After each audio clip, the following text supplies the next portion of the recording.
Hello dear students. Today we are going to discuss about basics of urban sociology. What is urban sociology? Actually, it is the study of the influence of urban environment on man. മനുഷ്യനിൽ നാഗരികമായിട്ടുള്ള ചുറ്റുപാടുകൾ ഉണ്ടാക്കുന്ന ഇൻഫ്ലുവൻസിനെയാണ് urban sociology പഠിക്കുന്നത്. എന്താണ് നാഗരികമായിട്ടുള്ള influence അല്ലെങ്കിൽ നാഗരികമായിട്ടുള്ള ചുറ്റുപാടുകൾ എന്ന് പറഞ്ഞാൽ എന്താണ്? ഇൻഫ്ലുവൻസ് ഓഫ് urban എൻവയോൺമെൻറ്റ് എന്നതുകൊണ്ട് ഉദ്ദേശിക്കുന്നത് നോൺ ഹ്യൂമൻ ആയിട്ടുള്ള കണ്ടീഷൻസ്. സിറ്റി ലൈഫ് നമ്മുടെ ജീവിതത്തിനെ, നമ്മുടെ സോഷ്യൽ ആക്ഷൻസിനെ, നമ്മുടെ സോഷ്യൽ റിലേഷൻഷിപ്പിനെ, അതുപോലെ തന്നെ സോഷ്യൽ ഇൻസ്റ്റിറ്റ്യൂഷനെ, സിവിലൈസേഷനെ, ഇവയൊക്കെ എങ്ങനെയാണ് ബാധിക്കുന്നത്, അത്തരം കാര്യങ്ങളെക്കുറിച്ചൊക്കെ പഠിക്കുന്നതിനെയാണ് urban സോഷ്യോളജി എന്ന് പറയുന്നത്. Now let us discuss classical sociological traditions of urban sociology. എന്താണ് ക്ലാസിക്കൽ സോഷ്യോളജിക്കൽ ട്രഡീഷൻസ് എന്നൊക്കെ പറഞ്ഞിട്ടുണ്ടെങ്കിൽ, ക്ലാസിക്കൽ സോഷ്യോളജിസ്റ്റുകളുണ്ട്, നമുക്കറിയാം അല്ലേ, എമായിൽ ദുർഖായം, മാക്സ് വെബർ പോലുള്ളവർ. അവരുടെയൊക്കെ വീക്ഷണത്തിൽ എന്താണ് urbanism അല്ലെങ്കിൽ നാഗരികതയെ പറ്റി അവരൊക്കെ എന്തൊക്കെയാണ് ചിന്തിക്കുന്നത്, അവരുടെ പെർസ്പെക്റ്റീവ്സ് ഒക്കെ എന്തൊക്കെയാണ്, ഇതാണ് ക്ലാസിക്കൽ സോഷ്യോളജിക്കൽ ട്രഡീഷൻസ് എന്നതുകൊണ്ട് ഉദ്ദേശിക്കുന്നത്. നമുക്ക് ഇവരിൽ ഓരോരുത്തരുടെയും വ്യൂസിനെ പറ്റി ഡീറ്റെയിൽ ആയിട്ട് പഠിക്കാം. First of all let us discuss the viewpoints of Emile Durkheim. ആരായിരുന്നു Emile Durkheim? He was a French sociologist. അദ്ദേഹമാണ് സോഷ്യോളജിയെ ഒരു അക്കാഡമിക് ഡിസിപ്ലിനായിട്ട് ഉയർത്തിയത്. And his central sociological focus was on how societies maintain social order and social stability and avoid social disintegrations. സ്പെൻസർക്ക് ശേഷം ഒരു organic വ്യൂവിലൂടെ സൊസൈറ്റിയിലെ ഫങ്ഷണലിസത്തിനെ explain ചെയ്യാൻ ശ്രമിച്ച സോഷ്യോളജിസ്റ്റാണ് അദ്ദേഹം. And he is known as the father of functionalism. നഗരങ്ങളെക്കുറിച്ച് പഠിക്കുമ്പോൾ അദ്ദേഹം കൺസിഡർ ചെയ്തത് സോഷ്യൽ സ്ട്രക്ചർ ഓഫ് ദ സിറ്റിയെയാണ്, അതായത് അതിൻ്റെ സാമൂഹിക ഘടനയെയാണ്. അതിന് അദ്ദേഹം യൂസ് ചെയ്യുന്നൊരു ടേമാണ് സോഷ്യൽ സോളിഡാരിറ്റി എന്നത്, അതായത് സാമൂഹികമായിട്ടുള്ളൊരു ഐക്യദാർഢ്യം.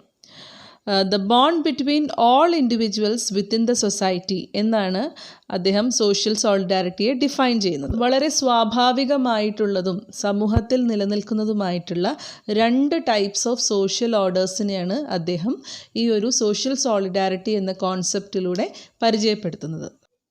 First one is mechanical solidarity. It refers to social bonds constructed on likeness and largely dependent upon common belief, custom, ritual, routines and symbols.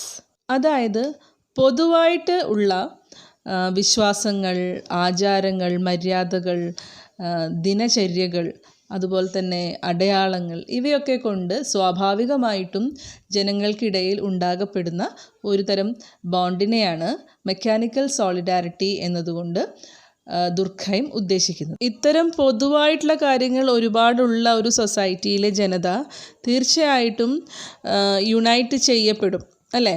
അതുപോലെ തന്നെ അവർ സ്വയം പര്യാപ്തരായിരിക്കും. അതുപോലെ തന്നെ ദുർഖായമിൻ്റെ അഭിപ്രായത്തിൽ സോഷ്യൽ കൊഹഷൻ എപ്പോഴും ബേസ് ചെയ്യപ്പെടുന്നത് തമ്മിലുള്ള ഇഷ്ടങ്ങളിലും സിമിലാരിറ്റീസിലുമാണ്. എന്താണ് സോഷ്യൽ കൊഹഷൻ? അതായത് സാമൂഹികമായിട്ടുള്ള അടുപ്പമാണ്. ഈ അടുപ്പം പരസ്പരം ഇഷ്ടപ്പെടുന്നവർ തമ്മിലായിരിക്കും ഉണ്ടാവുക, അല്ലേ? അതുമാത്രമല്ല, സമാനമായിട്ടുള്ള ചിന്താഗതികൾ ഉള്ളവർ തമ്മിലും ഈ ഒരു അടുപ്പം ഉണ്ടാവാനുള്ള സാധ്യതയുണ്ട്. അപ്പോൾ ഇവ രണ്ടും ചേർന്ന് വരുന്ന സമയത്ത് തീർച്ചയായിട്ടും ആ ഒരു ജനതയിൽ ഐക്യം ഉണ്ടാവുക തന്നെ ചെയ്യും. ഈ ഒരു ടൈപ്പ് ഓഫ് ഐക്യദാർഢ്യം അല്ലെങ്കിൽ solidarity, that is mechanical solidarity, ഇത് കണ്ടുവരുന്നത് പ്രീ ഹിസ്റ്റോറിക് അല്ലെങ്കിൽ പ്രീ അഗ്രികൾച്ചറൽ സൊസൈറ്റീസിലാണ്. അതായത് ട്രഡീഷണൽ സൊസൈറ്റിയിൽ, പരമ്പരാഗത സമൂഹങ്ങളിലാണ് ഇത്തരം ഐക്യദാർഢ്യം കണ്ടുവരുന്നത് എന്നാണ് ദുർഖായം അഭിപ്രായപ്പെടുന്നത്. അതേസമയം മോഡേൺ സൊസൈറ്റികളിൽ ഇത്തരം ഐക്യദാർഢ്യം വളരെ കുറവായിരിക്കും എന്നും ദുർഖായം പറഞ്ഞു വയ്ക്കുന്നു. Next is about organic solidarity. Social order based on social differences complex division of labor where many different people specialize in many different occupations. അതായത് വ്യത്യസ്തതകളുടെ പുറത്തുണ്ടായി വന്നിട്ടുള്ളൊരു തരം സാമൂഹിക ക്രമമാണ് ഓർഗാനിക് സോളിഡാരിറ്റി എന്നത്. ഇവിടെ എന്ന് വെച്ചിട്ടുണ്ടെങ്കിൽ കോംപ്ലെക്സ് ആയിട്ടുള്ളൊരു ഡിവിഷൻ ഓഫ് ലേബർ ഉണ്ട്. അതായത് ഇവിടുത്തെ തൊഴിൽ വിഭജനം എന്ന് പറയുന്നത് വളരെയധികം സങ്കീർണമാണ്. പല ആളുകളും പല രീതിയിലുള്ള തൊഴിലുകളിലാണ് അവരുടെ പ്രാഗൽഭ്യം തെളിയിക്കുന്നത്, അല്ലെങ്കിൽ അവരതിലാണ് സ്പെഷ്യലൈസ് ചെയ്യുന്നത്. അതുകൊണ്ട് തന്നെയാണ് ഇത്തരമൊരു സോളിഡാരിറ്റിയെ ഓർഗാനിക് സോളിഡാരിറ്റി എന്ന് വിളിക്കുന്നത്. അതായത് നമ്മുടെ അവയവങ്ങൾ പോലെയാണ്. ഒരു അവയവത്തിന് ഓരോ അവയവത്തിനും ഓരോ തരത്തിലുള്ള ധർമ്മങ്ങളാണുള്ളത്. നിങ്ങൾക്കറിയാം അല്ലേ? കണ്ണിനും മൂക്കിനും കാതിനും അങ്ങനെ നമ്മുടെ ശരീരത്തിൽ നിരവധിയായിട്ടുള്ള അവയവങ്ങളുണ്ട്. ഓരോന്നിനും വളരെ സ്പെഷ്യലൈസ്ഡ് ആയിട്ടുള്ളൊരു function നിർവഹിക്കാനുണ്ട്.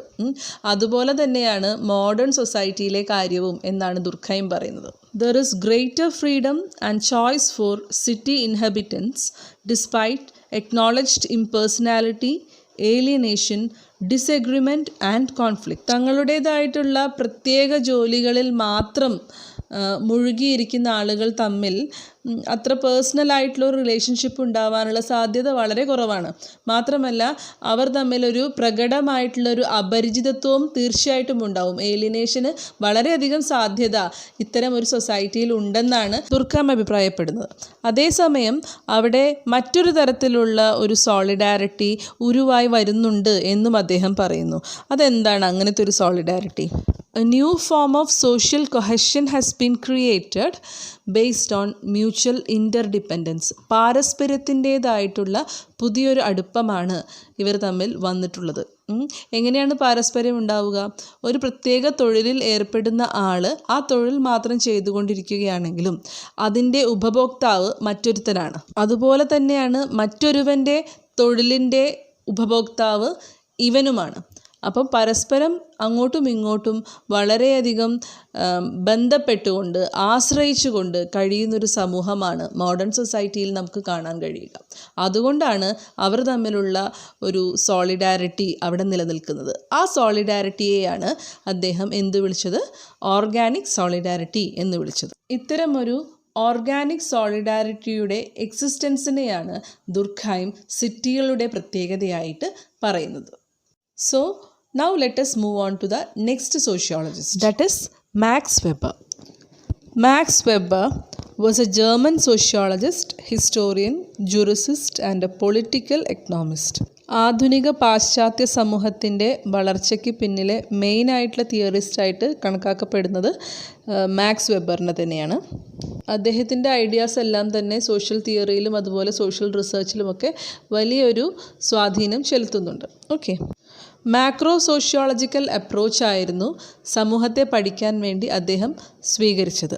Okay, he considered social structure of city. ഘടന തന്നെയാണ് പഠനവിധേയമാക്കിയതെങ്കിലും ഘടന എന്ന് പറയുന്നത് അദ്ദേഹത്തിനെ സംബന്ധിച്ചിടത്തോളം എക്കോളജിക്കൽ ആൻഡ് ഡെമോഗ്രാഫിക് ക്യാരക്ടറിസ്റ്റിക്സ് ആയിരുന്നു. എക്കോളജിക്കൽ ആൻഡ് ഡെമോഗ്രാഫിക് എന്ന് പറഞ്ഞിട്ടുണ്ടെങ്കിൽ എന്താണ്? പാരിസ്ഥിതികവും അതുപോലെ തന്നെ ജനസംഖ്യാപരവുമായിട്ടുള്ള പ്രത്യേകതകളെ ബേസ് ചെയ്തുകൊണ്ടായിരുന്നു അദ്ദേഹം പഠനം നടത്തിയത്. He says that the city was A relatively closed and dense settlement.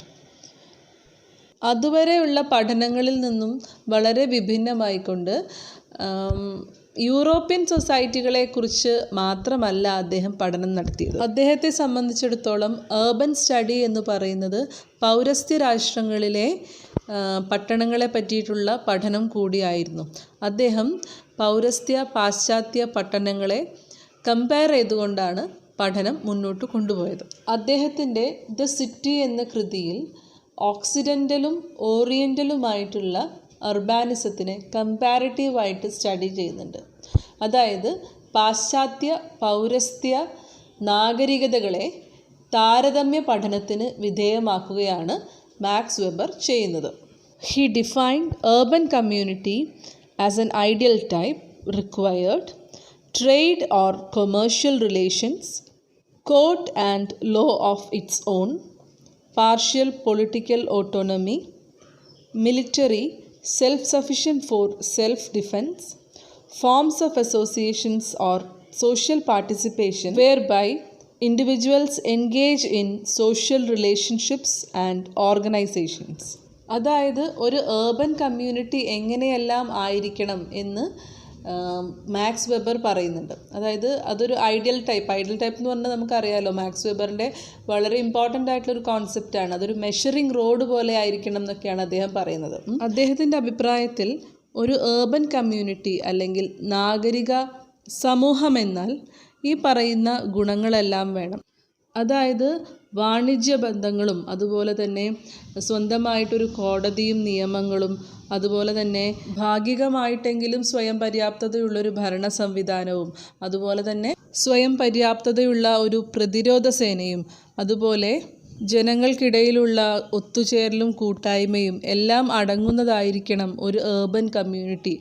ഒരു ഏർബൻ കമ്മ്യൂണിറ്റിയുടെ ഐഡിയൽ ടൈപ്പ് അപ്രകാരമായിരിക്കണം എന്നെല്ലാമാണ് നമ്മുടെ മാക്സ് വെബർ അഭിപ്രായപ്പെടുന്നത്. Weber believe that oriental cities rarely achieved these essential characteristics because familial, tribal or sectarian identities prevented urban residents from forming a unified urban citizenry able to resist state control. അതായത് കുടുംബമഹിമ, കുലം, ഗോത്രം എന്നീ ഐഡൻറ്റിറ്റികളാണ് കിഴക്കുള്ള രാജ്യങ്ങൾ, അതായത് oriental നേഷൻസിനെ ഭരിക്കുന്ന പ്രധാനപ്പെട്ട ഘടകമെന്ന് പറയുന്നത്. നമുക്കറിയാം ഇന്ത്യയിലെ ജാതി വ്യവസ്ഥ ഇതിൻ്റെ പ്രത്യക്ഷമായിട്ടുള്ളൊരു എക്സാമ്പിളാണ്.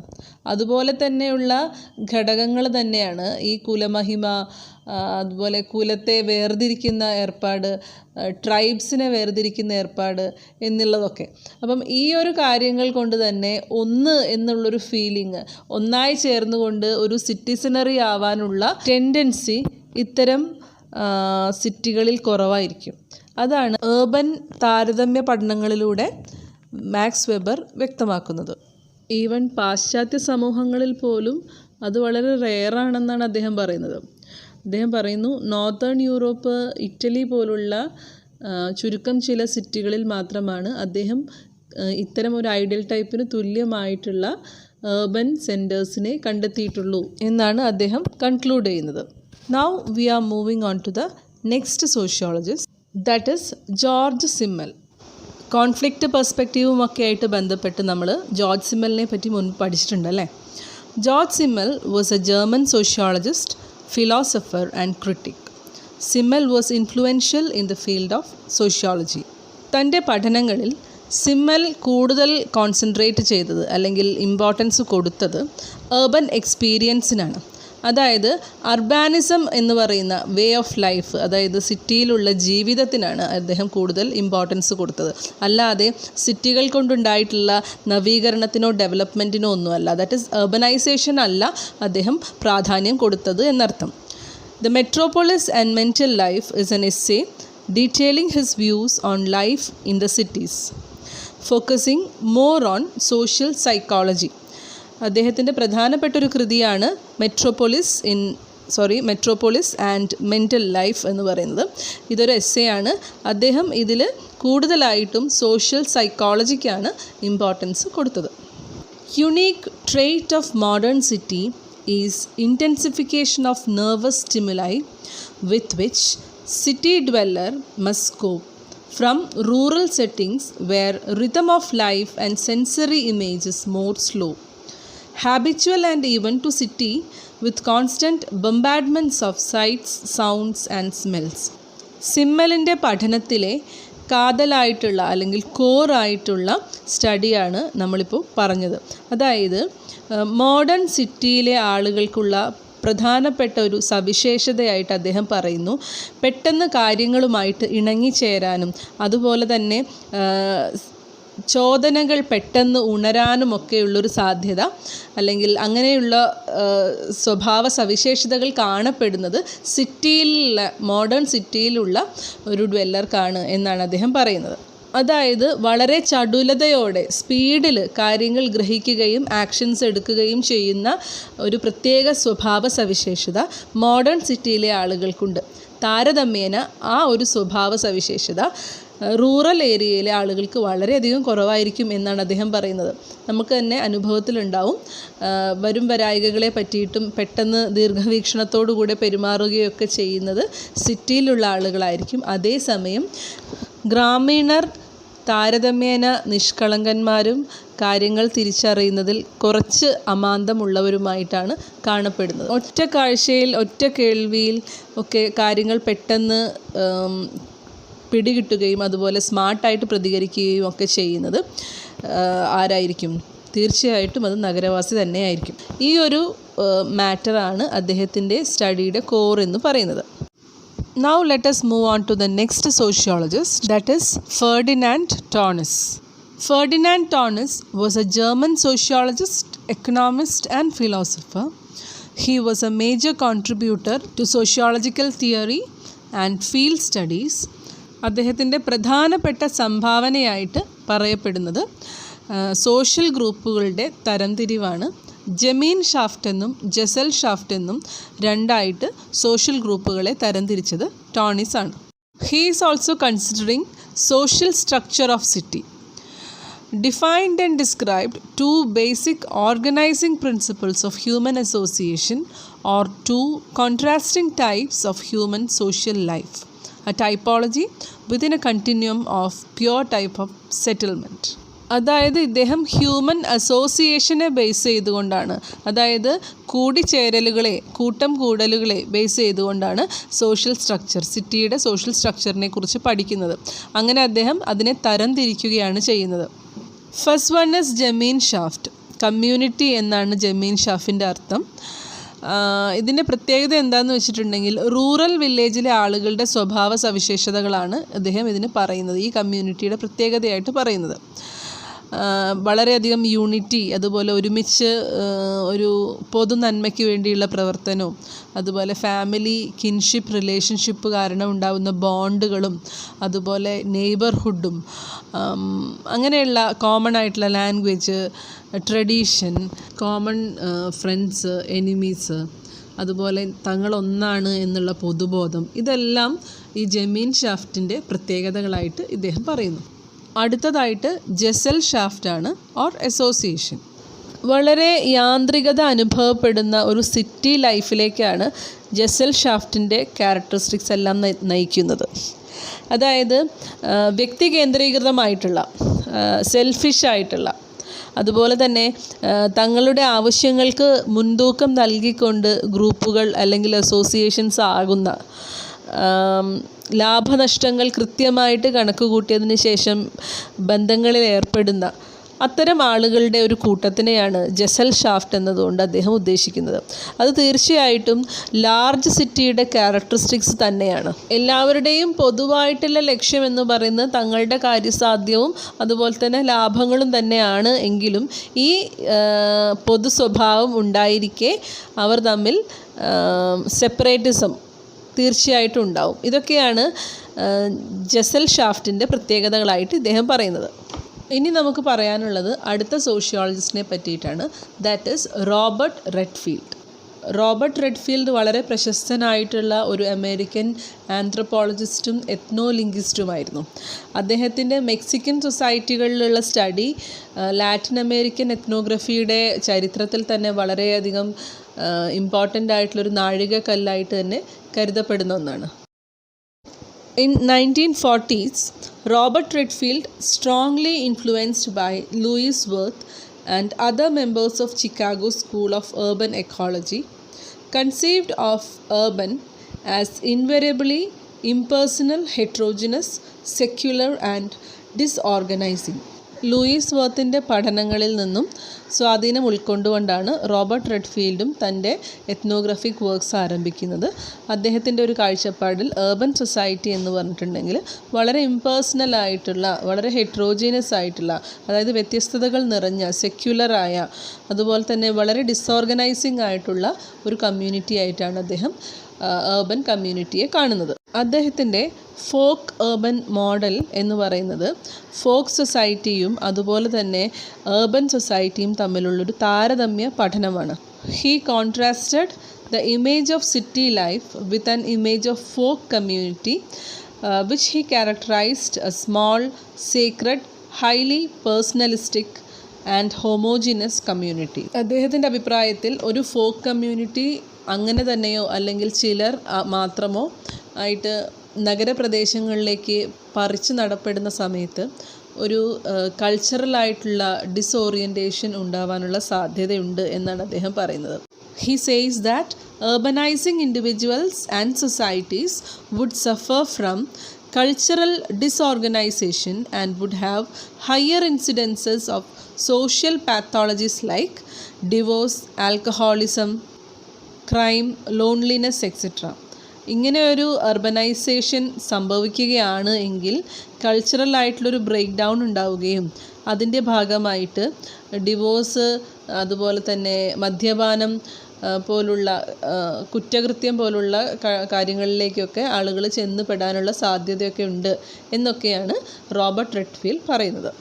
ഇത്തരം പഠനങ്ങൾക്കായിട്ട് റോബർട്ട് റെഡ്ഫീൽഡ് അമേരിക്കൻ സോഷ്യോളജിസ്റ്റുകളെയാണ് മാതൃകയാക്കിയിട്ടുള്ളത്. അവരാണെങ്കിൽ അമേരിക്കൻ ഇൻഡസ്ട്രിയൽ സൊസൈറ്റികളിലാണ് പഠനം നടത്തിയിട്ടുള്ളത്. അതുകൊണ്ട് തന്നെ ഇത് ശരിവെക്കുന്ന വിധത്തിലാണ് റോബർട്ട് റെഡ്ഫീൽഡിൻ്റെ കൺക്ലൂഷനും ഉണ്ടാകുന്നത്. അതുകൊണ്ട് തന്നെ ഒരു ഏർബൻ കൾച്ചർ ഇങ്ങനെയൊക്കെ ആയിരിക്കും എന്ന ഒരു ജനറലൈസേഷനിലേക്കാണ് റോബർട്ട് റെഡ്ഫീൽഡും പോകുന്നത്. പക്ഷേ പിന്നീട് വന്നിട്ടുള്ള റീസെൻ്റ് ആയിട്ടുള്ള പഠനങ്ങളെല്ലാം തന്നെ ഇദ്ദേഹത്തിൻ്റെ കണ്ടെത്തലുകൾ പൂർണ്ണമായിട്ടും ശരിവെക്കുന്നില്ല. ഈവൻ അമേരിക്കൻ ഇൻഡസ്ട്രിയൽ സൊസൈറ്റീസിൽ നടത്തപ്പെട്ടിട്ടുള്ള സ്റ്റഡികൾ പോലും ശരിയായിരുന്നില്ല എന്നുള്ളതൊക്കെയാണ് ഇപ്പോഴത്തെ പുതിയ കണ്ടെത്തലുകൾ എന്ന് പറയുന്നത്. അങ്ങനെ നമ്മുടെ ഫസ്റ്റ് പോർഷനായിട്ടുള്ള ക്ലാസിക്കൽ സോഷ്യോളജിക്കൽ ട്രഡീഷൻ എന്ന് പറയുന്ന പോർഷൻ ഇവിടെ അവസാനിക്കുകയാണ്. ഇനി നമ്മൾ ഡിസ്കസ് ചെയ്യാൻ പോകുന്നത് വേറൊരു ടോപ്പിക്കാണ്. That is the basic concepts of urban sociology. Now let us discuss basic concepts in urban sociology. Firstly, urbanism. Urbanism is the study of how inhabitants of urban areas such as towns and cities interact with the built environment. അർബാനിസം എന്ന് പറഞ്ഞിട്ടുണ്ടെങ്കിൽ നാഗരികത എന്നാണ് അർത്ഥം. ഒരു നഗരത്തിലെ ജനങ്ങൾ എപ്രകാരമാണ് അതിൻ്റെ സാഹചര്യങ്ങളോട് പൊരുത്തപ്പെട്ടും സാഹചര്യങ്ങളോട് ഇടപഴകിയും ജീവിക്കുന്നത്, ആ ജീവിതചര്യയ്ക്കാണ് അർബാനിസം എന്ന് പറയുന്നത്. That means it is a relationship of an urban man or urban being with his urban environment. The concept urbanism represent a way of life. The term generally denotes the diffusion of urban culture and the evolution of urban society. Urbanism is a cultural, social, economic phenomenon which traces interaction between social and technological processes. Urbanism ഒരു ജീവിതചര്യയായിട്ടാണ് പ്രശസ്തനായിട്ടുള്ള urban sociologist ആയിട്ടുള്ള Luis worth കാണുന്നത്. നാഗരികമായിട്ടുള്ള ചുറ്റുപാടുകളും അതിൽ ജീവിക്കുന്ന ജനതയും അവരുടെ സാംസ്കാരികമായിട്ടുള്ള തലവും എല്ലാം തമ്മിൽ കൂടിക്കുഴഞ്ഞ് ആ നഗരത്തിൻ്റെ പരിണാമത്തിൻ്റെ ഭാഗമായി മാറുകയാണ് എന്നാണ് urbanism a way of life എന്നതുകൊണ്ട് ഉദ്ദേശിക്കുന്നത്. Louis Wirth has mentioned 4 characteristics of urban system or urbanism. First one is heterogeneity. ഹെട്രോജനിറ്റി എന്നാൽ വ്യത്യസ്തതയാണ്. ഒരു നഗരത്തിലെ നിവാസികളുടെ ഇടയിൽ തന്നെ ഒരുപാട് തരത്തിലുള്ള അന്തരങ്ങളുണ്ട്. സാമ്പത്തികപരമായിട്ടും വിദ്യാഭ്യാസപരമായിട്ടും സാംസ്കാരികപരമായിട്ടും തൊഴിൽപരമായിട്ടും ഒക്കെയുള്ള ഒരുപാട് അന്തരങ്ങൾക്കിടയിലാണ് നഗരവാസികൾ ജീവിക്കുന്നത്. അതുതന്നെയാണ് ഒരു പ്രധാനപ്പെട്ട ക്യാരക്ടറിസ്റ്റിക്സ് ആയിട്ട് ലൂയിസ് വർത്ത് കാണുന്നത്. Next is high degree of dependence on others. തീർച്ചയായിട്ടും വളരെ ലോജിക്കലും വളരെ കൃത്യവുമായിട്ടുള്ളൊരു ഡിവിഷൻ ഓഫ് ലേബർ ഉണ്ട് നഗരങ്ങളിൽ എന്ന് നമ്മൾ ഓൾറെഡി പഠിച്ചതാണ് അല്ലേ. അപ്പം ഈ ഒരു ഡിവിഷൻ ഓഫ് ലേബറിൻ്റെ ഭാഗമായിട്ട്, അതായത് ഓർഗാനിക് സോളിഡാരിറ്റിയാണ് നഗരത്തിൻ്റെ പ്രത്യേകത. അപ്പം അവനവൻ്റെ ജോലികൾ മാത്രമാണ് ചെയ്യുന്നത്. ബാക്കിയുള്ള എല്ലാ കാര്യങ്ങൾക്ക് വേണ്ടിയിട്ടും മറ്റുള്ളവരെയാണ് ആശ്രയിക്കുന്നത്. അതുപോലെ തന്നെയാണ് അവരും. അപ്പം അങ്ങോട്ടും ഇങ്ങോട്ടുമുള്ള ഈ പരസ്പരം ആശ്രയത്വം വളരെയധികം കൂടുതലാണ് നഗരങ്ങളിൽ. Okay, next one is segmental character of urban social relations. നമുക്കറിയാം നഗരങ്ങളിൽ സാമ്പത്തികമായിട്ടുള്ള അന്തരമായിരിക്കും ഏറ്റവും വലുത്. നമ്മൾ എവിടെ ചെന്നിട്ടുണ്ടെങ്കിലും സാമ്പത്തികമായിട്ടുള്ള അന്തരങ്ങളുടെ അല്ലെങ്കിൽ വേർതിരിവിൻ്റെ കൃത്യമായിട്ടുള്ള എവിഡൻസ് നമുക്ക് കാണാൻ സാധിക്കുന്നതാണ്. പണക്കാർ പോകുന്ന മോൾസ്, പാവപ്പെട്ടവർ വരുന്ന സ്ഥലങ്ങൾ, ഹാങ് ഔട്ട്സ് ഓഫ് റിച്ച് എന്നൊക്കെ പറഞ്ഞിട്ട് കൃത്യമായിട്ട് വളരെ എവിഡൻ്റ് ആയിട്ടുള്ള ഒരു സെപ്പറേഷൻ നമുക്ക് ടൗണിൽ ചെന്നിട്ടുണ്ടെങ്കിൽ അല്ലെങ്കിൽ നഗരങ്ങളിൽ ചെന്നിട്ടുണ്ടെങ്കിൽ കാണാൻ സാധിക്കും. എല്ലാ തരത്തിലുള്ള ആളുകളും ജീവിക്കും, എല്ലാവർക്കും വേണ്ടിയിട്ടുള്ള സൗകര്യങ്ങളുണ്ട്, പക്ഷേ വളരെയധികം ഡിഫറൻഷിയേറ്റഡ് ആണ്. അതുപോലെ തന്നെയാണ് അവിടുത്തെ സോഷ്യൽ റിലേഷൻഷിപ്പും എന്നാണ് ലൂയിസ് വർത്ത് പറയുന്നത്. ശരിയാണ്, പണക്കാരുടെ ഒരു സർക്കിൾ ഉണ്ടാവും, അവരായിരിക്കും ഒത്തുചേരലുകളും അവരുടെ ക്ലബ്സ്, അവരുടെ ഗാങ്സ്, അവരുടെ പ്രോഗ്രാംസ്, അങ്ങനെ പോകുന്നു അവരുടെ സൗഹൃദങ്ങൾ. അതേസമയം ഇടത്തരക്കാരിലും താഴെയുള്ളവർക്കും എല്ലാവർക്കും ഇത്തരം കൂട്ടായ്മകളും കാര്യങ്ങളും ഒക്കെയുണ്ട്. ആ ഒരു സോഷ്യൽ റിലേഷൻഷിപ്പ് മെയിൻറ്റെയിൻ ചെയ്യപ്പെടുന്നതിന് ഒരു സെഗ്മെൻ്റലായിട്ടുള്ള കമ്പാർട്ട്മെൻ്റലൈസേഷൻ ഉള്ള ഒരു സ്വഭാവ സവിശേഷത ഉണ്ട് നഗരങ്ങൾ. Next one is sophistication and rationality of city dwellers. നമുക്കറിയാം താരതമ്യേന നിഷ്കളങ്കരും സങ്കീർണതകളില്ലാത്തവരുമാണ് ഗ്രാമവാസികൾ. എന്നാൽ നഗരവാസികൾ അങ്ങനെയല്ല, വളരെ സങ്കീർണമായിട്ട് യുക്തിഭദ്രമായിട്ടൊക്കെ ചിന്തിക്കുകയും അങ്ങനെ കാര്യങ്ങൾ നടപ്പിൽ വരുത്തുകയും ഒക്കെ ചെയ്യുന്നവരാണ് നഗരവാസികൾ എന്ന് പറയുന്നത്. ആ ഒരു പ്രത്യേകത നഗരവാസികൾക്ക് കുറച്ചും കൂടെ സ്മാർട്ടായിട്ട് ചിന്തിക്കുന്ന അല്ലെങ്കിൽ സ്മാർട്ടായിട്ട് കാര്യങ്ങളെ കൈകാര്യം ചെയ്യുന്ന വളരെ ചടുലതയുള്ള ഒരു നേച്ചർ നൽകുന്നുണ്ട്. ഇതൊരു പ്രധാനപ്പെട്ട ക്യാരക്ടറിസ്റ്റിക്സ് ആണ് അർബാനിസത്തിനെ സംബന്ധിച്ചിടത്തോളം. Okay, next is urbanization. Urbanization is a process of transforming rural into urban areas. In this process, the economic composition changes a lot and the farm population decreases and the urban population gains. നഗരവൽക്കരണമാണ് urbanization. അതായത് rural areas, ഗ്രാമങ്ങൾ പതുക്കെ നഗരങ്ങളാക്കപ്പെടുന്ന ഒരു process അല്ലെങ്കിൽ പ്രക്രിയ, അതിനെയാണ് നഗരവൽക്കരണം അല്ലെങ്കിൽ urbanization എന്ന് പറയുന്നത്. ഈ ഒരു സാഹചര്യത്തിൽ എന്ത് സംഭവിക്കുന്നു എന്ന് വെച്ചാൽ ഒരു ഗ്രാമപ്രദേശം ഏതൊക്കെയോ ഫാക്ടേഴ്സിൻ്റെ അഡീഷനും സബ്ട്രാക്ഷനും മുഖാന്തരം നഗരമായി മാറുന്ന ഒരവസ്ഥയെയാണ് എന്ത് പറയുന്നത്, urbanization എന്ന് പറയുന്നത്. ഓക്കെ, അപ്പം പ്രധാനമായിട്ടും എക്കണോമിക് കൺസംഷനിൽ ചേഞ്ചസ് ഉണ്ടാവുന്നുണ്ട്. ധനപരമായിട്ടുള്ള വിനിയോഗങ്ങളിലും അതുപോലെ തന്നെ കൺസംഷൻ ഇൻ ദ സെൻസ് വസ്തുവകകൾ, ഡെയിലി ആക്ടിവിറ്റീസിനുള്ള സാധനങ്ങൾ വാങ്ങുന്നതിലും നമ്മുടെ ട്രെൻഡി ആൻഡ് ബ്രാൻഡഡ് ആയിട്ടുള്ള വസ്തുക്കൾ സ്വന്തമാക്കുന്നത്, അങ്ങനത്തെ ആ ഒരു സ്വഭാവത്തിലൊക്കെ ഡിഫറൻസ് ഉണ്ടായിരിക്കും. അഗെയിൻ ഫാം പോപ്പുലേഷൻ, അതായത് കൃഷിയും അലൈഡ് ആക്ടിവിറ്റീസുമായിട്ട് ജീവിതം മുന്നോട്ട് പോയിരുന്നവരുടെ സമൂഹം ചുരുങ്ങുന്ന ഒരവസ്ഥയും കൂടെ ഈ ഒരു നഗരവൽക്കരണത്തിൻ്റെ ഭാഗമായിട്ടുണ്ടാവും. ഓക്കെ, urbanization നമുക്ക് വേറൊരു വിധത്തിലും കൂടെ പറയാം. അതായത് ഒരു പ്രത്യേക പോയിന്റിൽ, അതായത് ഒരു പോയിന്റ് ഓഫ് പ്ലേസിൽ ആളുകൾ തിങ്ങി പാർക്കാൻ തുടങ്ങുന്നത് നഗരവൽക്കരണമായിട്ട് സൂചിപ്പിക്കപ്പെടുന്നുണ്ട്. ഓക്കെ, അപ്പം urbanization has become often used to denote the level of population concentrated in an urban area. Okay, അവിടെ ആളുകൾ സ്ഥിരതാമസത്തിന് എത്തുകയാണെങ്കിൽ, ഒരു നഗരം ഉണ്ടായി കഴിഞ്ഞിരിക്കുന്നു, അതിനുശേഷം നഗരത്തിൻ്റെ ബാഹ്യമായിട്ടുള്ള സ്ട്രക്ചേഴ്സൊക്കെ ഉണ്ടായി കഴിഞ്ഞിട്ട് ആളുകൾ കൂട്ടം കൂടി അവിടെ വന്ന് താമസിക്കുകയാണെങ്കിൽ ആ ഒരു അവസ്ഥയെ നമുക്ക് എന്ത് പറയാം, urbanization എന്ന് പറയാം.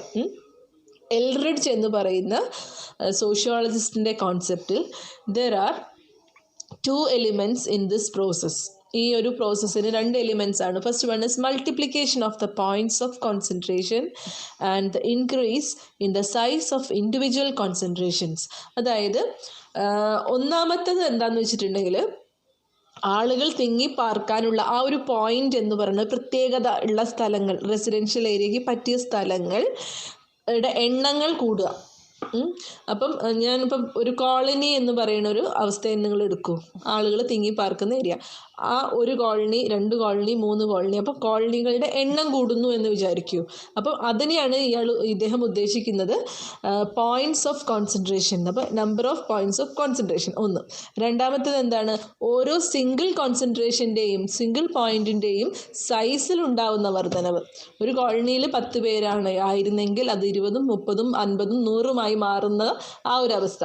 ഇങ്ങനെ 2 എലിമെൻറ്റ്സ് ആണ് പ്രോസസ് ഓഫ് urbanization ഭാഗമായിട്ട് എൽറിഡ്ജ് എന്ന് പറയുന്ന സോഷ്യോളജിസ്റ്റ് പറയുന്നത്. ഓക്കെ, ഇനി നമുക്ക് urban population എന്താണെന്ന് നോക്കാം. urban population is of course the population in an urban area.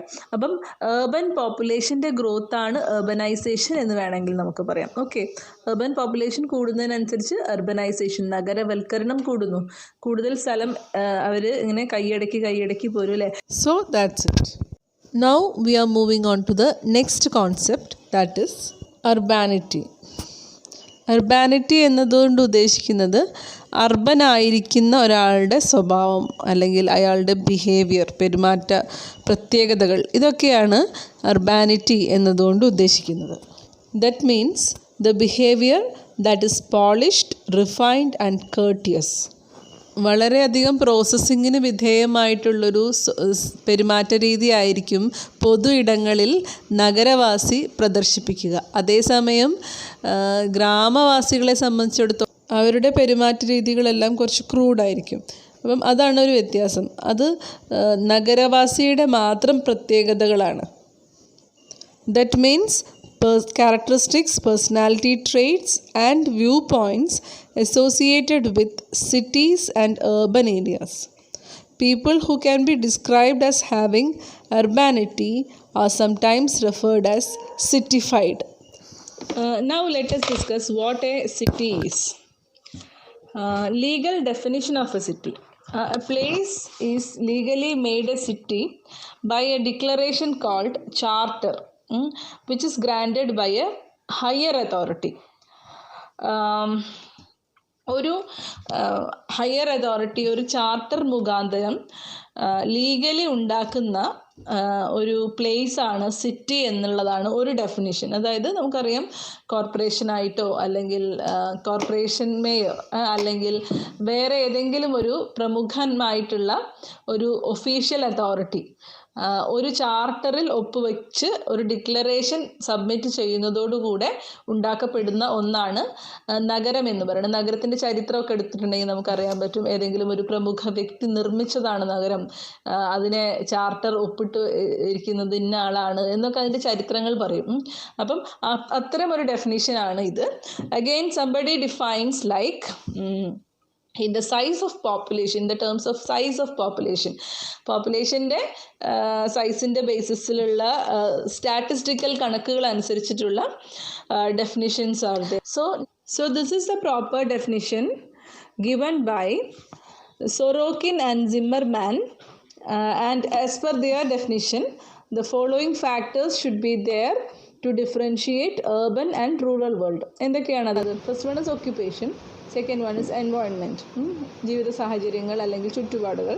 Next one is size of community. ആയിരങ്ങളുടെയും ലക്ഷങ്ങളുടെയും ഒക്കെ വ്യത്യാസമുണ്ടാവും ഓരോ കമ്മ്യൂണിറ്റീനെയും ഡിഫറൻഷിയേറ്റ് ചെയ്യുന്നതിൽ. Okay, then comes density of population. ആളുകൾ എത്രമാത്രം തിങ്ങി പാർക്കുന്നുണ്ട് ഒരു പ്രത്യേക ഒരു ചതുരശ്ര അടി കിലോമീറ്ററിൽ എത്ര പേര് താമസിക്കുന്നുണ്ട് എന്നതിനനുസരിച്ചിട്ടാണ് നമ്മൾ ഡെൻസിറ്റി ഓഫ് പോപ്പുലേഷൻ, ജനസാന്ദ്രതയാണത്. Okay, again comes heterogeneity and homogeneity of population. Of course എങ്ങനത്തെ ആളുകളാണ് അവിടെ താമസിക്കുന്നത് എന്നതിനനുസരിച്ച് ഹോമോജിനിറ്റി ആണെങ്കിൽ അത് എന്തായി മാറുകയില്ല, അത് സിറ്റിയുടെ ബൗണ്ടറീസിൽ പെടുന്നില്ല. ഓക്കെ, അങ്ങനെ. Next one social differentiation and stratification. സോഷ്യൽ ഡിഫറൻസിയേഷനും സ്ട്രാറ്റിഫിക്കേഷൻ്റെയും ബേസിസ് എന്ന് പറയുന്നത് നമ്മൾ വിചാരിക്കുന്നത് പോലെ ജാതീയമല്ല. ഇപ്പം നമ്മൾ സാധാരണഗതിയിൽ ഗ്രാമപ്രദേശങ്ങളിൽ സ്ട്രാറ്റിഫിക്കേഷൻ എന്ന് പറയുന്നത് ജാതീയമായിട്ടുള്ള തൊഴിൽപരമായിട്ടുള്ള ഡിവിഷനാണ് അല്ലേ. ജാതീയതയും തൊഴിലും എപ്പോഴും ചേർന്ന് പോകുന്ന ഒന്നായിട്ടാണ് ഗ്രാമങ്ങളിൽ കണ്ടുവരുന്നതെങ്കിൽ എക്കണോമിക്കലുമായിട്ടുള്ള ഡിഫറൻഷിയേഷനും സ്ട്രാറ്റിഫിക്കേഷനുമാണ് നഗരങ്ങളിൽ കാണുന്നത് അത് എക്സ്പെഷ്യലി ഡ്വെല്ലിംഗ് പ്ലേസസിൻ്റെയും വർക്ക് ഫോഴ്സിൻ്റെയും അടിസ്ഥാനത്തിലും കൂടിയാണ് കേട്ടോ. ഏത് സ്ഥലങ്ങളിലാണ് ഒരു റെസിഡൻഷ്യൽ ഏരിയ ഉണ്ടെങ്കിൽ അത് high class residential area, low class, middle class, slums എന്നുള്ള രീതിയിലൊക്കെ ഡിഫറൻസിയേഷൻസ് ഉണ്ട് നഗരങ്ങളെ സംബന്ധിച്ചിടത്തോളം. അപ്പം അങ്ങനെയുള്ള ഒരു ഡിഫറൻസിയേഷൻ്റെ ബേസിസിൽ നമുക്ക് വേണമെങ്കിൽ എന്ത് ചെയ്യാം, സിറ്റീസിനെ തരംതിരിക്കാവുന്നതാണ്, അല്ലെങ്കിൽ സിറ്റീനെ ഡിഫൈൻ ചെയ്യാവുന്നതാണ്.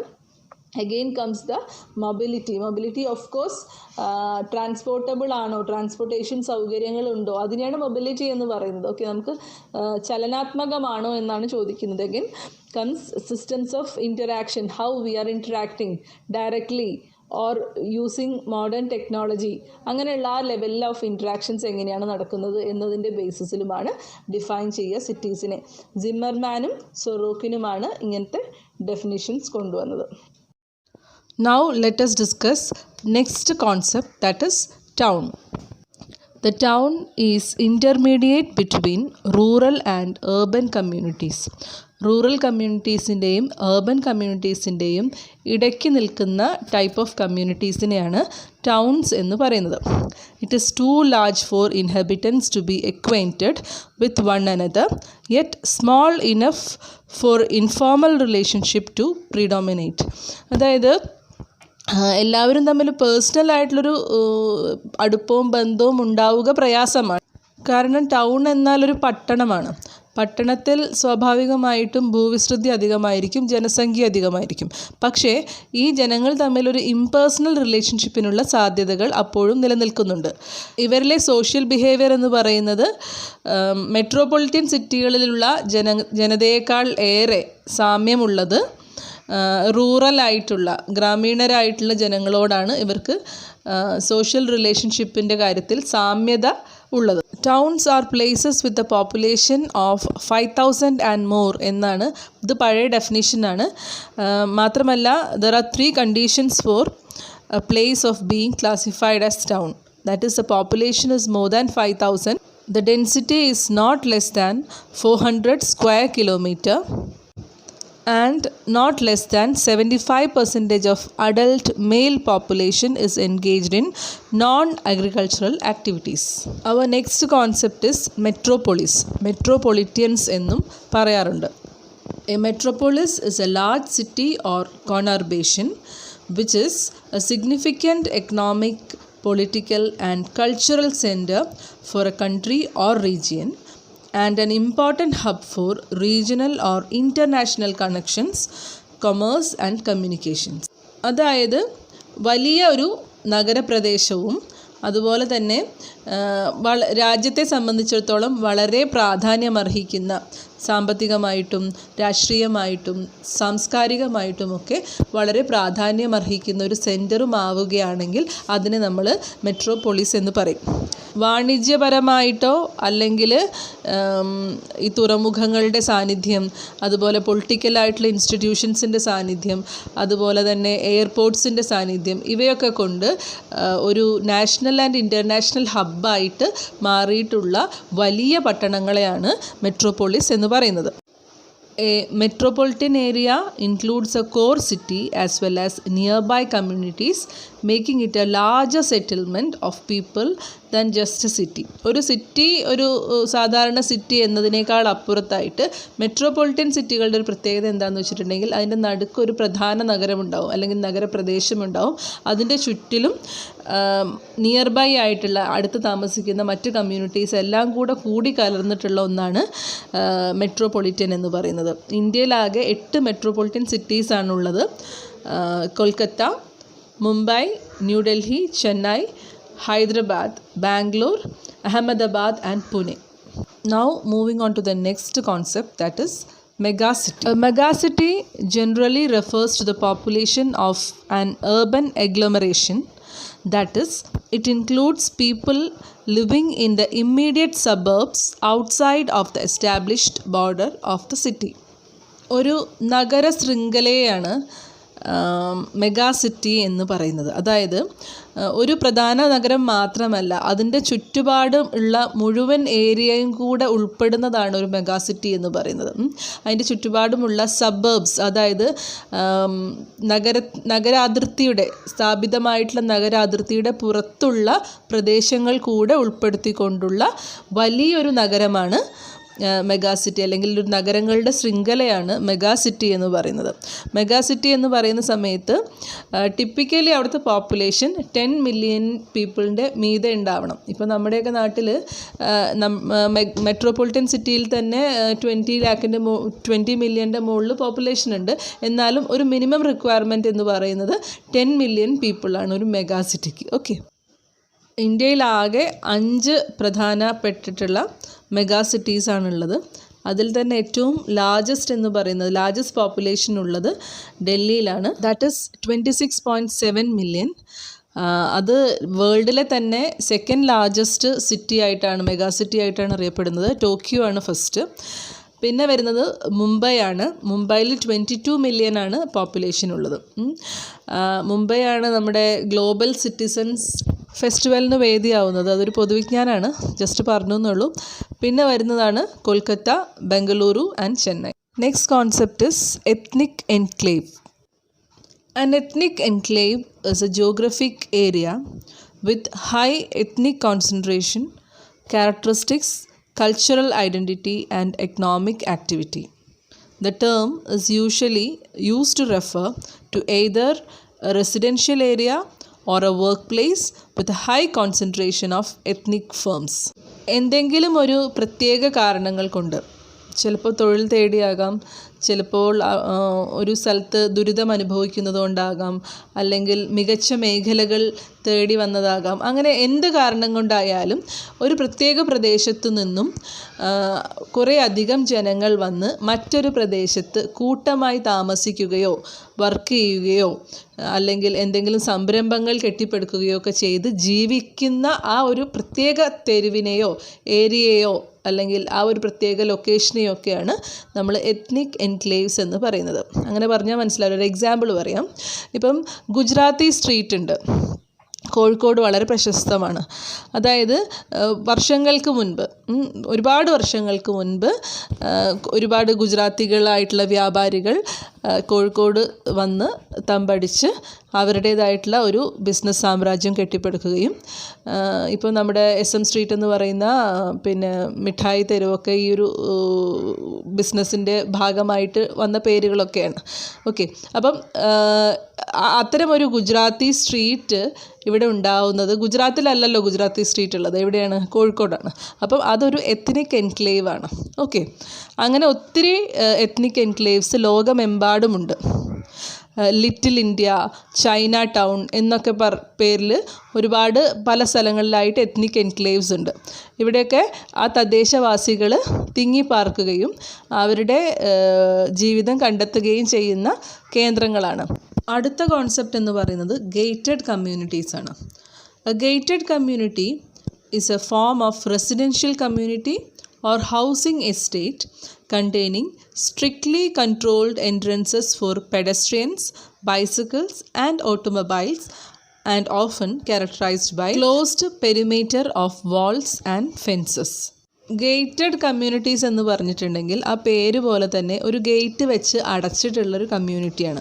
ഈ കമ്മ്യൂണിറ്റി ഒരു ഹൗസിംഗ് എസ്റ്റേറ്റോ അല്ലെങ്കിൽ ഒരു കോളനിയോ അല്ലെങ്കിൽ ഒരു റെസിഡൻഷ്യൽ ഏരിയ ഒക്കെ ആവാം. ഇത് മൊത്തമായിട്ട് വലിയൊരു മതിൽക്കെട്ടിനകത്താണുള്ളത്. മതിൽക്കെട്ട് എന്ന് ഞാൻ ഉദ്ദേശിച്ചത് ലിറ്ററലി അത് മതിൽക്കെട്ട് തന്നെ ആവണം എന്നില്ല, അത്രയും വളരെ ക്ലോസ്ഡ് ആയിട്ടുള്ള ഒരു സർക്കിളിൻ്റെ അകത്താണ് ഇവരുള്ളത്. മാത്രമല്ല അതിൻ്റെ അകത്തേക്ക് അപരിചിതർ അല്ലെങ്കിൽ പുറത്തു നിന്ന ആളുകൾക്ക് പോകാൻ ഒരുപാട് റെസ്ട്രിക്ഷൻസ് ഉണ്ട്. അതൊരു ഗേറ്റ് വെച്ച് പൂട്ടിയിട്ടുണ്ടാവും. അതിലേക്ക് കടക്കാൻ പെർമിഷൻ ചോദിക്കേണ്ടതായിട്ടുണ്ട് മറ്റ് വാഹനങ്ങൾക്ക് ഒക്കെ. അപ്പം ഒരു സ്ഥാപനം എന്നതുപോലെ തന്നെയാണിത്.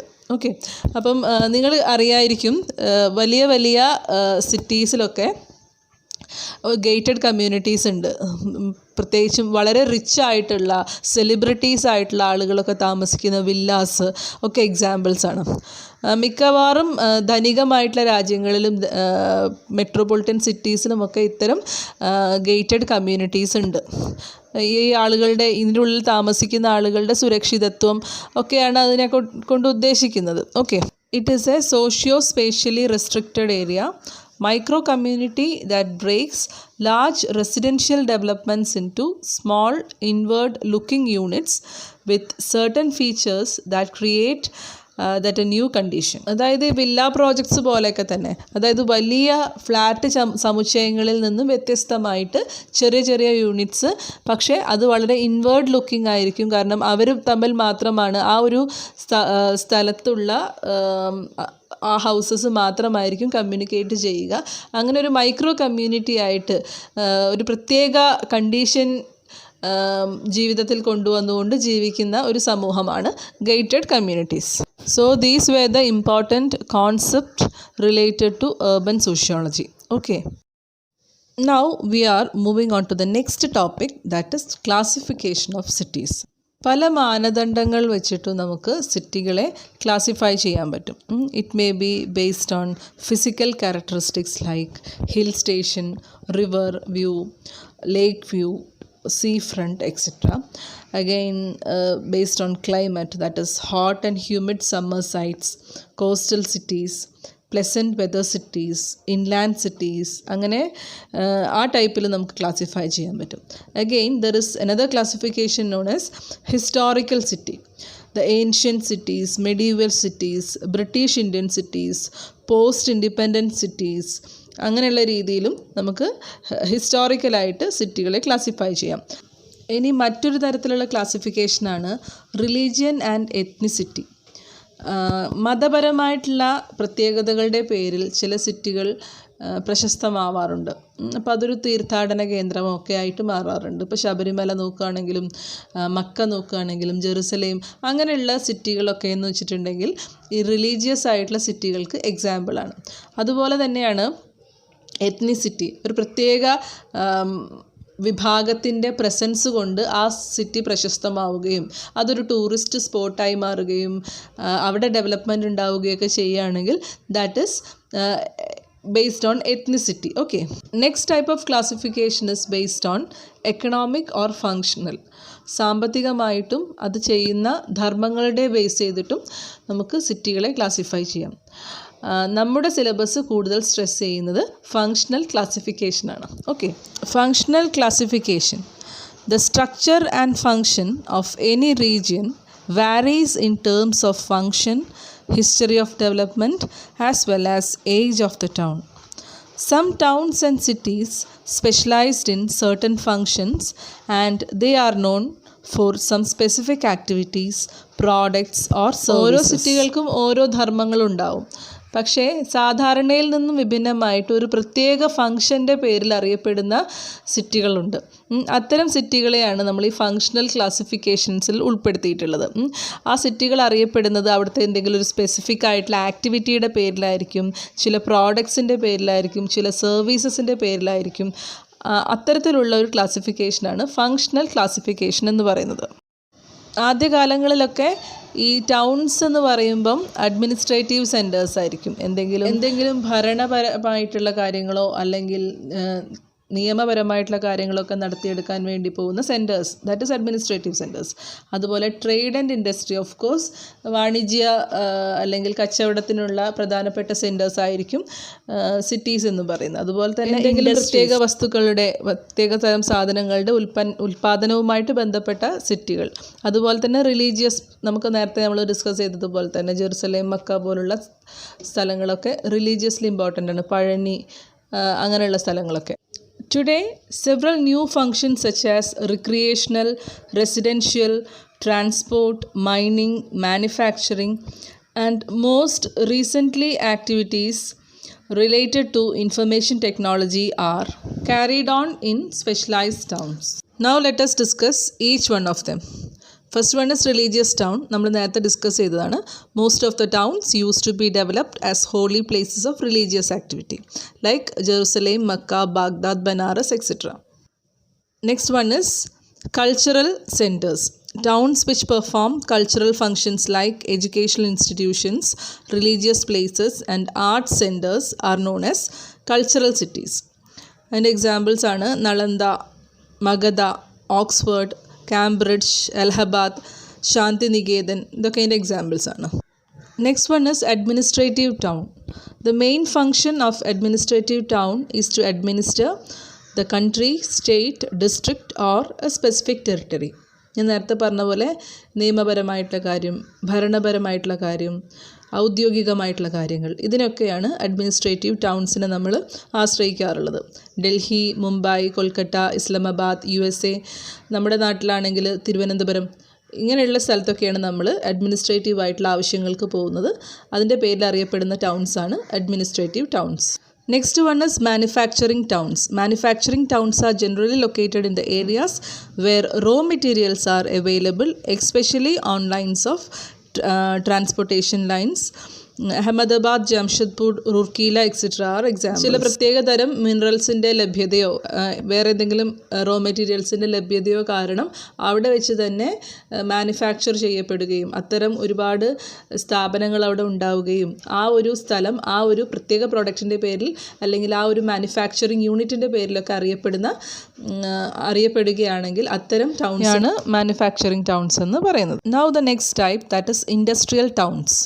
ഇൻഡസ്ട്രിയൽ ടൗൺ എന്ന് പറയുന്ന സമയത്ത് ഒരു പ്രത്യേക ഇൻഡസ്ട്രി അവിടെ ഉണ്ടാവുകയും ആ ഇൻഡസ്ട്രിയോട് ചുറ്റിപ്പറ്റിക്കൊണ്ടുള്ള അവിടുത്തെ ലേബേഴ്സ്, അതുപോലെ തന്നെ അതിൻ്റെ ഓണേഴ്സ്, അങ്ങനെയുള്ള ആളുകളുടെ എല്ലാവരുടെയും വീടുകൾ, ക്വാർട്ടേഴ്സുകൾ, അവരോട് അനുബന്ധിക്കുന്ന മറ്റുള്ള കെട്ടിടങ്ങൾ, ഇവയെല്ലാം കൂടെ ഒരു ടൗൺഷിപ്പായി മാറുകയും ചെയ്യുന്നതിനെയാണ് ഇൻഡസ്ട്രിയൽ ടൗൺസ് എന്ന് പറയുന്നത്. അപ്പം അവിടെ ഇൻഡസ്ട്രിയും അവിടെ തന്നെ ഉണ്ടാവും, വർക്ക് പ്ലേസും അവിടെ തന്നെ ആയിരിക്കും, അതിനോടനുബന്ധിച്ചിട്ടുള്ള ഓഫീസുകളും ഔട്ട്ലെറ്റുകളും അതുപോലെ തന്നെ ഈ തൊഴിലാളികളെല്ലാം താമസിക്കുന്ന ക്വാർട്ടേഴ്സുകളും എല്ലാം ഒരുമിച്ചായിരിക്കും, ഒരു ഏരിയയിലായിരിക്കും ഉണ്ടാവുക.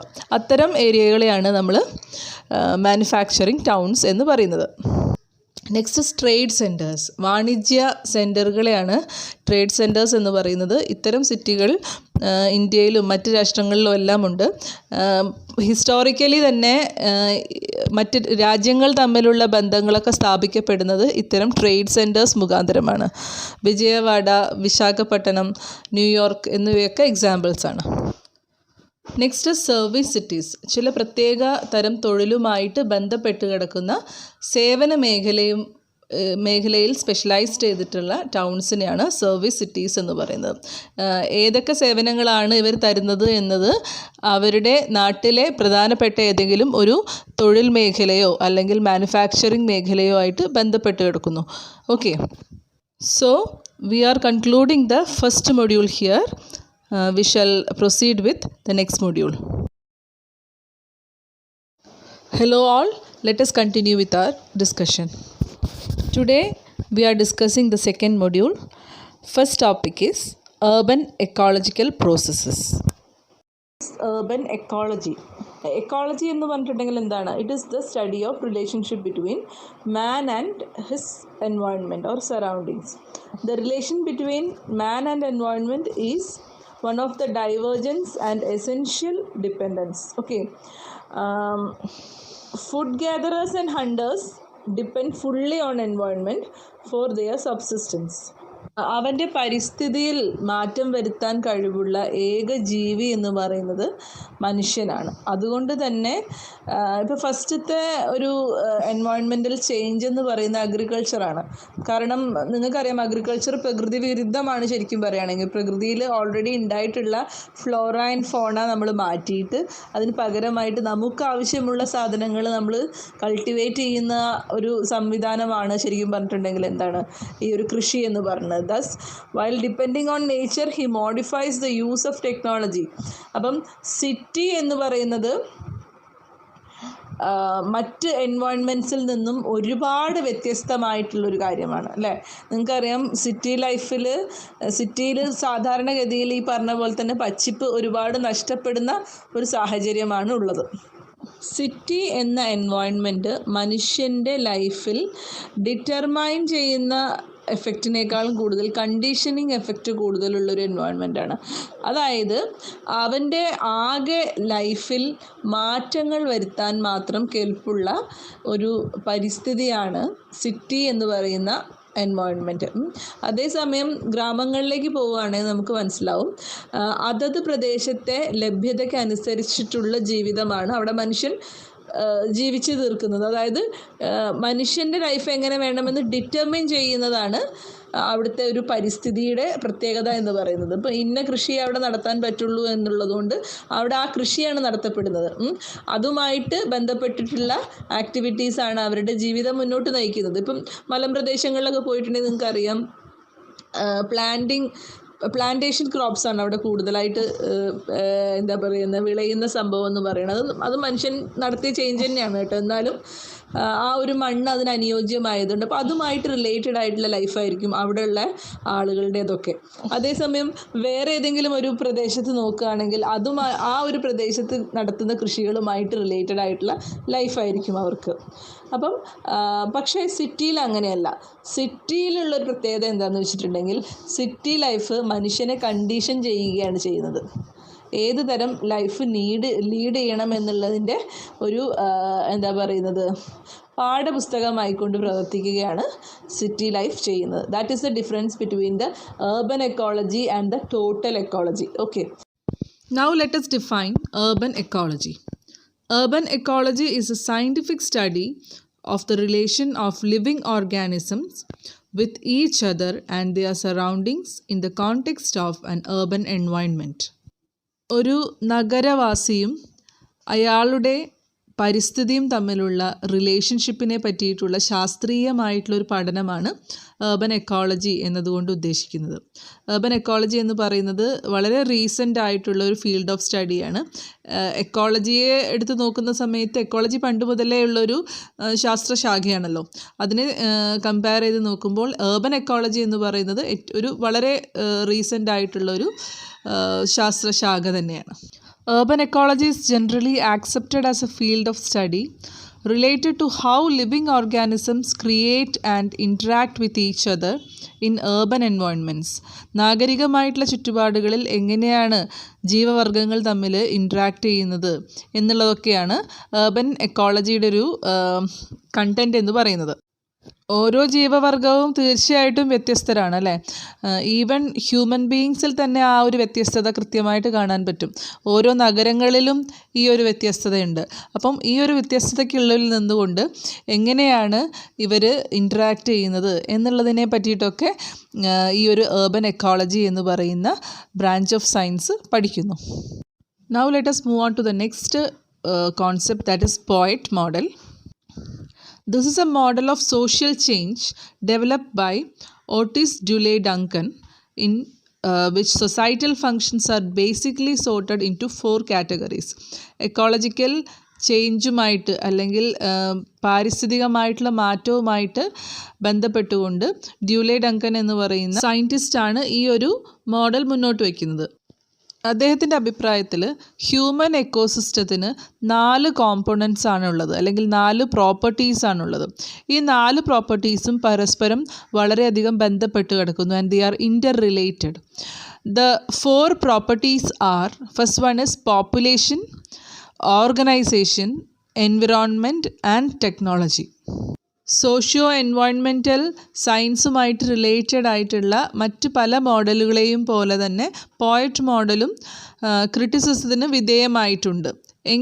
കാരണം ഇത് ഓവർ സിംപ്ലിഫൈഡ് ആണ് എന്നുള്ള രീതിയിൽ. പക്ഷേ എൻവിറോൺമെൻറ്റൽ സോഷ്യോളജിയുമായിട്ട് റിലേറ്റഡ് ആയിട്ട് പല റിസർച്ചിലേക്കും ഈ ഒരു മോഡൽ വഴിതെളിച്ചിട്ടുണ്ട്. According to this model 4 pillars are therefore social change, and they are population, technology, organization and environment. ഈ ഒരു മോഡൽ സജസ്റ്റ് ചെയ്യുന്നത് എന്താണെന്ന് വെച്ചിട്ടുണ്ടെങ്കിൽ ഹ്യൂമൻ ബീയിങ്സ് പ്രകൃതിയുമായിട്ട് അല്ലെങ്കിൽ പരിസ്ഥിതിയുമായിട്ട് ഇണങ്ങി ജീവിക്കണമെങ്കിൽ അതിൻ്റെ പോപ്പുലേഷൻ മാത്രം കൺട്രോൾ ചെയ്താൽ പോരാ. പകരം മേൽ പറഞ്ഞിട്ടുള്ള ഈ 4 ഫാക്ടേഴ്സിലും ഓവറോൾ ചേഞ്ചസ് വരുത്തിയെങ്കിൽ മാത്രമാണ് അഡാപ്റ്റേഷൻ എന്ന് പറയുന്ന പ്രോസസ്സ് സാധ്യമാവുകയുള്ളൂ. ഇതാണ് ഈ ഒരു മോഡലിൻ്റെ എസെൻസ് എന്ന് പറയുന്നത്. Our next topic is ecological processes. The ecological processes in urban sociology is a comprehensive process that explains both aspects of changes in cities, physical space and social organizations. ബാഹ്യമായിട്ടും അതുപോലെ സാമൂഹികമായിട്ടും സിറ്റികളുടെ ജീവിതത്തിൽ അല്ലെങ്കിൽ city ലൈഫിൽ വന്നിട്ടുള്ള മാറ്റങ്ങളെ explain ചെയ്യാൻ വേണ്ടിയിട്ടാണ് ecological processes ശ്രമിക്കുന്നത്. ഒരു സിറ്റിയിലെ ഇൻഹാബിറ്റൻസിൻ്റെ അല്ലെങ്കിൽ ജനതയുടെ സ്ട്രക്ചറിലുണ്ടായിട്ടുള്ള മാറ്റം അതിനെക്കുറിച്ച് കൂടുതലായിട്ട് അറിയാൻ വേണ്ടിയിട്ടാണ് ചില കോൺസെപ്റ്റുകൾ, അതായത് invasion, succession, concentration, centralisation, segregation എന്നീ കോൺസെപ്റ്റുകൾ നമ്മളതിന് സഹായിക്കുന്നുണ്ട്. നമുക്കതിനെക്കുറിച്ച് കൂടുതൽ പഠിക്കാം. First one is invasion and succession model. According to this model, the growing demand for land and immigrant population for housing and other activities forces them to move to outward areas. ഈ ഒരു model പ്രകാരം എന്താണെന്ന് വെച്ചാൽ ഇപ്പം ആളുകൾ ജോലി തേടിയിട്ട് മറ്റുമൊക്കെ ആയിട്ട് നഗരങ്ങളിലേക്ക് പോയിട്ടുണ്ടാവും. അവർക്കൊക്കെ താമസിക്കാനും അതുപോലെ തന്നെ മറ്റുള്ള ആവശ്യങ്ങൾക്കും വേണ്ടിയിട്ടുള്ള സ്ഥലം വളരെ പരിമിതമാണ് ഒരു സിറ്റിയെ സംബന്ധിച്ചിടത്തോളം. ഓക്കെ, അപ്പോൾ അതുകൊണ്ട് തന്നെ അവരെന്ത് ചെയ്യും, നഗരത്തിൻ്റെ തൊട്ടടുത്ത് കിടക്കുന്ന പ്രദേശങ്ങളിലേക്ക് ചേക്കേറും. ഈ ഒരു പ്രോസസ്സിനെ പറ്റിയാണ് ഈ ഒരു മോഡലിൽ വിവരിക്കുന്നത്. Invasion refers to the inflow of rural population towards the city center for various purposes, employments, education, etc. It is more reflected among low income status of immigrant groups. They move into the adjacent residential areas, having a negative impact on the quality of life of the current occupants. ഇവിടെ invasion എന്ന term കുറച്ച് negative ആയിട്ടാണ് use ചെയ്യുന്നത്. കാരണം എന്താണെന്ന് വെച്ചിട്ടുണ്ടെങ്കിൽ already അവിടെ settled ആയിട്ടുള്ള ആൾക്കാരെ സംബന്ധിച്ചിടത്തോളം പുതിയൊരു ആളുകൾ അവിടെ താമസത്തിനായിട്ട് വരിക എന്ന് പറയുമ്പോൾ അവരൊരു ശത്രുതാ മനോഭാവത്തോടു കൂടിയാണ് ആദ്യം അവരെ വീക്ഷിക്കുന്നത്. Succession means a process that shows successive movement of people in outward zones as the need arise. This movement is neither abrupt nor uniform. It moves in successive phase called succession. ഒരു പ്രത്യേക പ്രദേശത്ത് നിന്നും ഒരു കൂട്ടം ആളുകൾ സ്ഥല പരിമിതികൾ കാരണം നഗരത്തിൻ്റെ അതിർത്തിക്ക് അപ്പുറത്തേക്കായിട്ടുള്ളൊരു സ്ഥലത്തേക്ക് മാറി താമസിച്ചു എന്നിരിക്കട്ടെ. അതിനെ പിൻപറ്റിക്കൊണ്ട് വീണ്ടും ആളുകൾ ഇവർക്ക് പിന്നാലെ ആ പ്രദേശത്തേക്ക് ചെല്ലാനുള്ള സാധ്യതയുണ്ട്. അതിനെയാണ് സക്സഷൻ എന്നതുകൊണ്ട് ഉദ്ദേശിക്കുന്നത്. ഇത് യൂണിഫോം ആയിട്ടുമല്ല സിഗ്സാഗ് ആയിട്ടുമല്ല, എന്നാൽ ഒരു കൂട്ടർ പോകുന്നു പിന്നാലെ വേറൊരു കൂട്ടർ പോകുന്നു, അങ്ങനെ സക്സസീവ് ആയിട്ടുള്ളൊരു പ്രോസസ്സായിട്ടാണ് ഈ ഒരു പ്രോസസ്സ് നടക്കുന്നത്. Succession is complementary process to invasion as it proceeds only after the invasion. ഇൻവേഷന് ശേഷമാണ് സ്വാഭാവികമായിട്ടും സക്സഷൻ എന്ന് പറയുന്ന പ്രോസസ്സ് ഉണ്ടാവുകയുള്ളൂ. These ecological processes of invasion and succession are frequently associated with ethnic minority groups. നമ്മൾ നേരത്തെ എത്നിക് എൻക്ലേവ്സിനെ പറ്റി പഠിച്ചിരുന്നു. ഈ എത്നിക് എൻക്ലേവ്സ് ഒക്കെ ഉണ്ടാകുന്നതിൻ്റെ പിന്നിലൊരു സ്റ്റോറിയാണ് ആക്ച്വലി സക്സഷൻ ആൻഡ് ഇൻവേഷൻ എന്ന് പറയുന്നത്. ഓക്കെ, ഒരു തരത്തിൽ പറയുകയാണെങ്കിൽ ഇത് കയ്യേറ്റങ്ങൾ തന്നെയാണ്. അവിടുത്തെ നാച്ചുറൽ ഹാബിറ്റാറ്റിന് ഒരു ബുദ്ധിമുട്ട് സൃഷ്ടിച്ചുകൊണ്ട് തന്നെയാണ് ഇത്തരം ഇൻവേഷൻസ് ഉണ്ടാവുന്നത്. Next one is concentration and centralisation. Concentration is A process of urban society which is very obvious. It occurs due to large rate of immigrations of rural population towards the city. നേരത്തെ പറഞ്ഞതുപോലെ തന്നെ ഗ്രാമപ്രദേശങ്ങളിൽ നിന്നുള്ള ആളുകൾ കൂടുതൽ ആളുകൾ നഗരങ്ങളിലേക്ക് ചേക്കേറുമ്പോഴുണ്ടാകുന്ന ഒരു പ്രശ്നമാണ് കോൺസെൻട്രേഷൻ എന്ന് പറയുന്നത്. കോൺസെൻട്രേഷൻ എന്ന് പറയുന്നത് നഗരങ്ങളെ സംബന്ധിച്ചിടത്തോളം വളരെ സ്വാഭാവികവുമാണ്. This rural urban or even urban migration leads to a higher concentration of population in the city with a variable demographic composition. പല തരത്തിലുള്ള പല നാടുകളിൽ നിന്ന് വരുന്ന ആളുകളുടെ ഒരു കൂട്ടമായിരിക്കും ഈ ഒരു കോൺസെൻട്രേഷൻ എന്ന് പറയുന്ന പ്രോസസ്സിൻ്റെ ഫലം. ഓക്കെ, അപ്പം തീർച്ചയായിട്ടും നമുക്ക് തോന്നാം ഒരുപാട് ആളുകൾ ഉണ്ടാവുന്ന സമയത്ത് ഒരുപാട് ഇൻട്രാക്ഷൻസ് ഒക്കെ കൂടുകയല്ലേ ചെയ്യാന്ന്. തീർച്ചയായിട്ടും കൂടുകയാണ് ചെയ്യുക. പക്ഷേ അവിടെ വളരെ എന്താ പറയുക, ഡേഞ്ചറസ് ആയിട്ടുള്ളൊരു കണ്ടീഷൻ ഉണ്ട്. That is anonymity. അതായത് ഒരു പട്ടണം, നമ്മുടെ നാട്ടിലെ ഒരു പട്ടണത്തിൽ തന്നെ അപരിചിതരായിട്ടുള്ള ഒരുപാട് ആളുകൾ, ഇത് ഡെമോഗ്രാഫിക്കലിയും അതുപോലെ സോഷ്യലിയും ഒരു ത്രെട്ടാണ്. ഈ അന്യസംസ്ഥാന തൊഴിലാളികൾക്കിടയിൽ ഉണ്ടാകുന്ന ഒരു ക്രൈം, അതുപോലെ തന്നെ കാരണം അവരെ നമ്മൾ ഐഡൻറ്റിഫൈ ചെയ്യില്ല എന്നുള്ള ആ ഒരു ബോധ്യമൊക്കെ ഉണ്ടല്ലോ. അപ്പം ഇതൊക്കെ ഒരു നെഗറ്റീവായിട്ടുള്ളൊരു ഇമ്പാക്റ്റാണ് സോഷ്യലി ഉണ്ടാക്കുന്നത്. അതേസമയം അതിന് ഒരുപാട് പോസിറ്റീവായിട്ടുള്ള ഇമ്പാക്ട്സും ഉണ്ട്. ഒരു സിറ്റിയിലെ പോപ്പുലേഷൻ ഡെൻസിറ്റി കൂടുക എന്നുള്ളത് തന്നെ കോൺസെൻട്രേഷൻ എന്ന് പറയുന്ന പ്രോസസ്സിൻ്റെ പ്രത്യക്ഷമായിട്ടുള്ള തെളിവാണ്. Now moving on to segregation. Segregation is also an important ecological process to understand social institutions and social groups in urban society. It refers to a process in which urban population becomes more and more divided into various social groups in terms of income, status, social status and other criteria. Segregation എന്ന് പറഞ്ഞിട്ടുണ്ടെങ്കിൽ വേർതിരിവ് എന്നാണ് അർത്ഥം. അപ്പം ഈ segregation എന്ന് പറയുന്ന പ്രോസസ്സും ecological പ്രോസസ്സിനെ understand ചെയ്യുന്ന ഒരു പ്രധാന ക്രൈറ്റീരിയ. urban population വീണ്ടും വീണ്ടും സബ് ഡിവൈഡഡ് ആവുന്നതിനെ പറ്റിയാണ് ഈ ഒരു സെഗ്രിഗേഷൻ എന്നതുകൊണ്ട് ഉദ്ദേശിക്കുന്നത്. ഈ സബ് ഡിവിഷൻസൊക്കെ നടത്തുന്നതിൻ്റെ ബേസിസ് എന്ന് പറയുന്നത് ഇൻകം സ്റ്റാറ്റസ്, അതുപോലെ തന്നെ സോഷ്യൽ സ്റ്റാറ്റസ് എന്നിവയൊക്കെ ബേസ് ചെയ്തുകൊണ്ടാണ്. വലിയ വലിയ പോപ്പുലേറ്റഡ് ആയിട്ടുള്ള സിറ്റീസിലൊക്കെയാണ് ഇത്തരം സെഗ്രിഗേഷൻസ് കൂടുതൽ കണ്ടുവരുന്നത്. പണക്കാരുടെ area, high class residential area, low class residential area എന്നൊക്കെ പറഞ്ഞ് റെസിഡൻഷ്യൽ ഏരിയാസിനെ തന്നെ തരംതിരിക്കുന്നുണ്ട്. ഇത്തരം തരംതിരിവുകൾ അല്ലെങ്കിൽ സെഗ്രിഗേഷൻസ് ഒരു സോഷ്യൽ ഇനീക്വാലിറ്റിയിലേക്കാണ് നമ്മെ നയിക്കുന്നത്. അതുകൊണ്ട് തന്നെ ചില ആളുകൾ സമൂഹത്തിൽ നിന്നും പാർശ്വവൽക്കരിക്കപ്പെടുകയും അവർക്ക് ഒരു സോഷ്യൽ ആൻഡ് മെൻ്റൽ ട്രോമ ഉണ്ടാവാനുമൊക്കെ ഉള്ളൊരു സാധ്യതയുണ്ട്. മാത്രമല്ല ഒരു സോഷ്യൽ ഡിസ്റ്റൻസിങ് വർദ്ധിക്കാൻ കാരണമാകുന്ന ഒരു പ്രോസസ്സാണ് സെഗ്രിഗേഷൻ എന്ന് പറയുന്നത്.